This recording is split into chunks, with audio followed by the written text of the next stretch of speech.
The group text lands while I'm pouring coffee, steam rising. The window fogged by Vermont's first cold snap. This year, just Miranda's family. That's all my mother wrote. No explanation, no soft landing. My name is Magnolia Pierce, and I'm a U.S. Army captain. I've spent years reading bad intel and keeping my voice steady. Still, 4 words can punch harder than recoil. I stare long enough for the coffee to go bitter. The urge to reply flickers. Something polite. Something clever to feel less invisible. Training wins. I set the phone face down and listen. Radiator ticking. Wind whirring the clapboards. The quiet that shows up when you've been erased on purpose. Across the kitchen, my grandfather's old field jacket hangs on a peg like a sentry. He used to tell me, "If they won't give you a seat, build the table, Ashwood Lodge." His, now mine, sits on a ridge above the lake, stubborn and beautiful, a place that never asked me to shrink. The thought moves through me, clean and cold. I flip the phone, read the message again, and realize I'm done auditioning for a chair. I won't show up uninvited and perform gratitude for people who grade my worth like a report card. I won't beg for a plate at a table that keeps getting smaller every year. The drawer sticks before it opens, swollen from the weather. Inside is heavy stationery, with a faint leaf in the corner. I carry it to the oak table, lay my palm on the wood until my pulse slows. I uncap a pen, feel its weight settle into my palm, and form the first line in my head. Thanksgiving, Ashwood Lodge. 1 table, no head of the table. Bring your whole self. If they erased me there, I'll make room here. I can't remember the first time I realized Miranda was the favorite. Maybe it was the science fair when I stood by my project. Planets strung together with fishing. Line, while Dad rushed to her piano recital. Or maybe it was when Mom forgot me outside basketball practice because Miranda's ballet bun had come loose. I was 14, teeth chattering on a dark curb, and when Mom finally pulled up, she sighed like I was the inconvenience. That night, I learned that my place in the family came after hers. Always. By the time I was 18, the pattern was stitched into me like camouflage seams. I enlisted, partly because I wanted out, partly because I believed maybe, just maybe, if I wore a uniform, they'd see me differently. But when I came home leaner and sharper from basic, Mom frowned at my cropped hair, and Dad shook my hand as though I'd chosen a trade instead of a calling. Miranda rolled her eyes and said I was too intense. The first deployment cured me of expecting much. Desert heat, sandstorms, the silence before dawn. Those became more familiar than my family's voices. Letters I sent home went unanswered for weeks, until a package from my grandfather arrived with socks, jerky, and a note in block letters. Proud of you. Hold the line.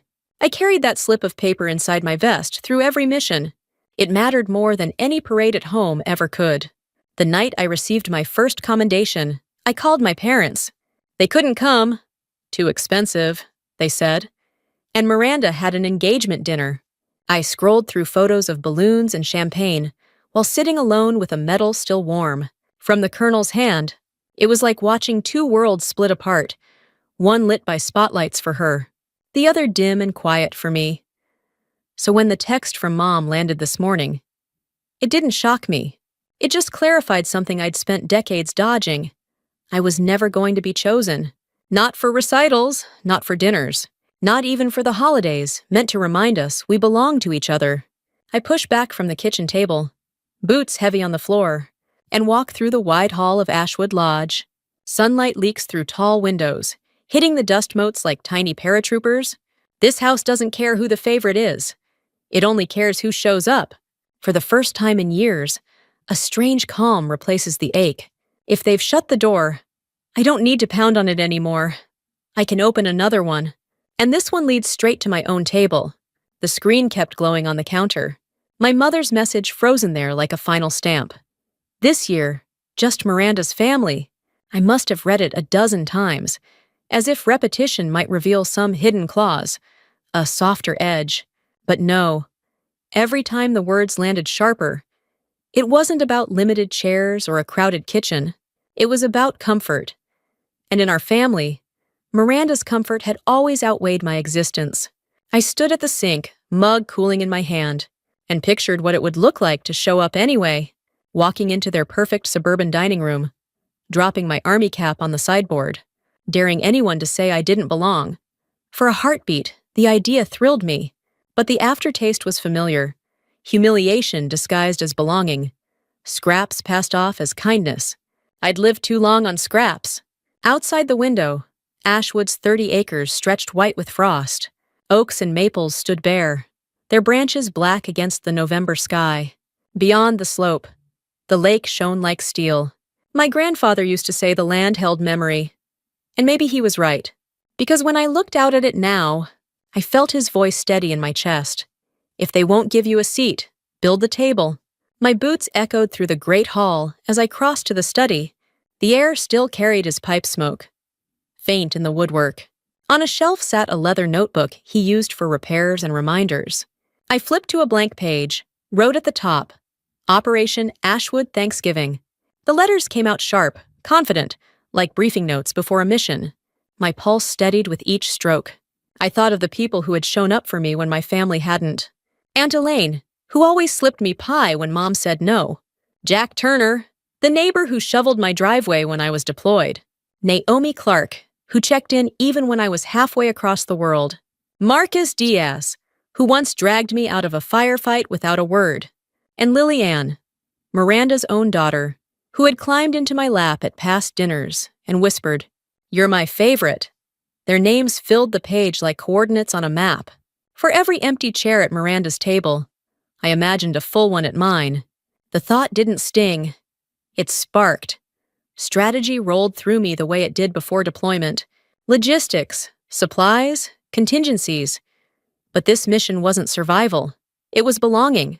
I set down my pen, leaned back, and let the silence of Ashwood surround me. The house didn't judge, didn't withhold. It simply waited. And for the first time, I realized I had everything I needed to stop begging for a chair in someone else's story. All I had to do was set the table myself. The decision felt like a switch flipped in my chest. Once it clicked, there was no turning back. I dragged the box of thick stationery from the drawer, the same set my grandfather used for formal letters. The paper had a faint imprint of a maple leaf in the corner, pressed deep enough to catch the light. I laid the first sheet on the oak table, set the pen against it, and paused until my hand stopped trembling. Dinner at Ashwood Lodge, I wrote. One table, no head of the table. Come as you are. The words were spare but steady, and for the first time in years, I didn't feel like I was asking for permission. I was offering something. I pictured Aunt Elaine opening hers, her sharp laugh cutting through the loneliness like a flare. I imagined Jack Turner reading his after a long night shift at the firehouse, shaking his head, but already planning what to bring. Naomi would probably cry a little, sentimental as ever, and Marcus, if he came, would say nothing but show up anyway. Boots dusted with road miles, one by one. I folded the invitations, slid them into envelopes, and stacked them like mission orders ready for dispatch. It wasn't bitterness that moved my hand, but clarity. I wasn't staging revenge. I was creating what I'd been denied, a place where nobody had to fight for their seat. The soldier in me couldn't help mapping out the rest. The dining room could hold 50 if I pulled chairs from the barn. 2 ovens in the kitchen, plus the propane grill out back for backup. Weather was a risk. Vermont could dump snow without warning, but the fireplace roared hot once a day. Caught. And the lodge had enough blankets to outfit a platoon. Every problem had a solution, and every solution brought me closer to a table no one could strip away. I caught my reflection in the tall window, jaw set, shoulders squared, eyes sharp but alive. For years I'd returned from deployments, hoping my family would notice the medals tucked into drawers or the scars I never named. They never did, but here, with pen ink drying and plans forming, I realized I didn't need their applause. Ashwood's silence wasn't empty anymore. It was expectant. The house had seen winters, storms, whole generations move through. Now it was ready for this. My mission, my holiday, my table. I sealed the last envelope, pressed my thumb against the flap, and exhaled. The orders were written. The operation had begun, and for the first time in a long while, I felt like I was exactly where I was supposed to be. The first call came before the invitations even reached the post office. Aunt Elaine's voice carried through the line, brisk and warm as always. "Magnolia, you serious about this?" she asked. I could almost hear her eyebrows arching. I told her I was dead serious. There was a pause, then the rustle of paper. "Real stationery? Handwritten? You trying to make me cry?" She laughed, the kind that caught in her throat. "I'll be there, and I'm bringing my pecan pie, the real one. Not that store-bought mess your mother pretends to like." My chest loosened, as if I'd been holding my breath for years. One yes was all it took for the plan to feel real. That afternoon, I drove into town with the rest of the envelopes. The firehouse bay doors were open, steam rising from the pavement where they'd hosed down a truck. Jack Turner spotted me before I even climbed out of the truck. "Pierce!" he shouted, grinning. "Back for good or just passing through?" I handed him his envelope. He tore it open with the same hands that once dragged me out of a snowbank at 2 a.m. "Thanksgiving at Ashwood?" He let out a laugh that shook his shoulders. "Count me in. I'll swap shifts if I have to. But if you're cooking, I'm keeping an extinguisher on standby." From there, I headed to the university. Naomi Clark spotted me at the back of her lecture hall, dismissed her students early, and practically ran across the room to crush me in a hug. She read the card slowly, eyes brightening as though it were a rare artifact. "Finally," she whispered, a holiday without Miranda's voice swallowing the room. "I'll bring my sweet potato casserole, the one that disappears faster than gossip." Marcus Diaz was. Harder. When I called, his voice was rough, sleep-heavy.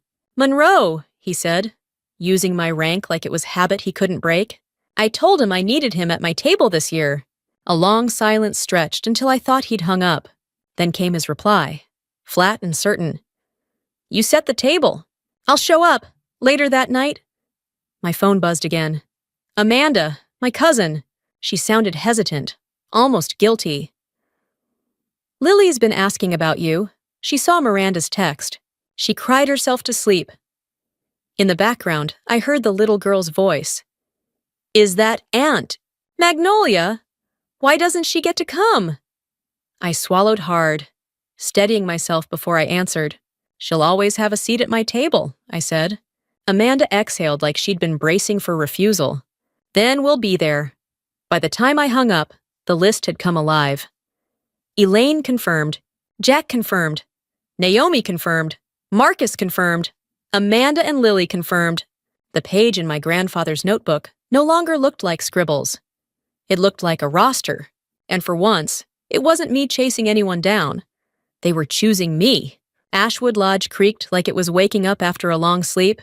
The wide oak table stood in the center of the dining room, scarred with years of use but strong as ever.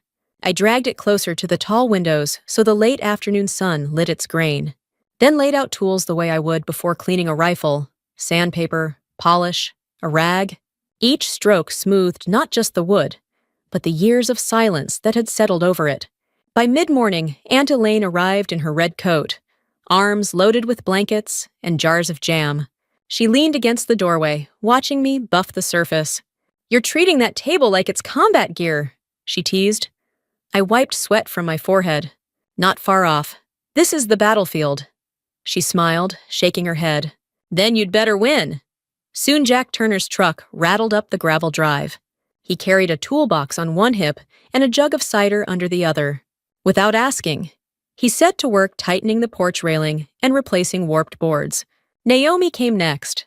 Arms full of candles and books, she insisted would make the atmosphere softer. "Food fills the stomach," she said, "but light fills the spirit." Even Marcus showed up, wordless as ever, just picking up a hammer and joining Jack with the repairs. When Amanda pulled in with Lily Ann, the little girl bolted straight into the dining room. She spread a shoebox full of folded napkins across the polished table. Each one leaned crooked, wings uneven, but she beamed. "This is where I sit," she announced, pointing to the chair at the center. "And nobody can move me." I snapped a salute, which made her giggle and return it. As dusk settled, we lit the fireplace. Shadows flickered across the walls, warming the house in a way I hadn't felt in years. For once, Ashwood didn't feel like an empty inheritance. It felt alive, humming with voices, footsteps, and laughter. The table stood ready, headless and equal, waiting for the feast to come. And for the first time, I believed it could hold all of us. Thanksgiving morning broke crisp and sharp, the kind of air that bites your lungs. By noon, cars were crunching up the gravel drive, doors slamming, voices carrying across the porch. Inside, the oak table stretched wall to wall, candles flickering in Naomi's holders, Lily's uneven napkins folded proudly at every plate. The first wave brought Aunt Elaine with her famous pecan pie, balanced like treasure. Jack Turner followed, juggling a casserole and a grin.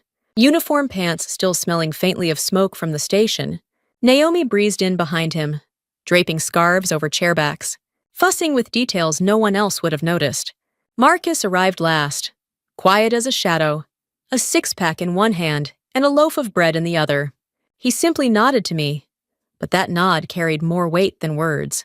We gathered, the noise swelling until the lodge practically hummed. Plates passed, hands reached, laughter overlapped. For once, nobody whispered about who got the best seat or who was being tolerated. It was loud, chaotic, but it was ours. I slid into my chair between Lily and Marcus, the girl leaning against me with a smile so bright it stung. Then my phone buzzed. Miranda's name flashed. I let it ring once, twice, before pressing answer and setting it in the center of the table on speaker. Her voice cut through the room, sharp and furious. "What the hell is this? Magnolia, do you know how humiliating this is?" Forks froze midair. Eyes lifted toward me. My pulse slowed, steady as if on patrol. "This isn't about you," I said evenly, before she could snap back. Lily leaned toward the phone, voice small but clear. "It's better than your table, Mom. Nobody here gets pushed aside." Silence fell so thick I could almost hear Miranda's breath catch. The slam of tires on gravel came just as dessert plates were being cleared. Heads turned toward the window. I knew before the knock rattled the door. My parents. I opened it to see my mother in her wool coat, lips pinched, and my father's jaw locked tight.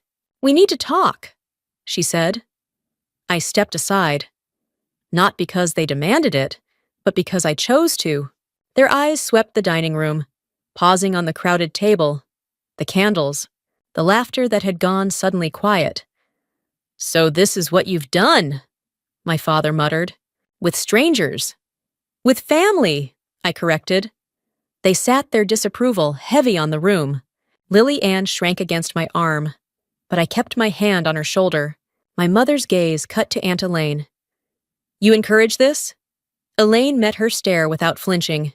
"I encourage someone finally treating Magnolia with respect."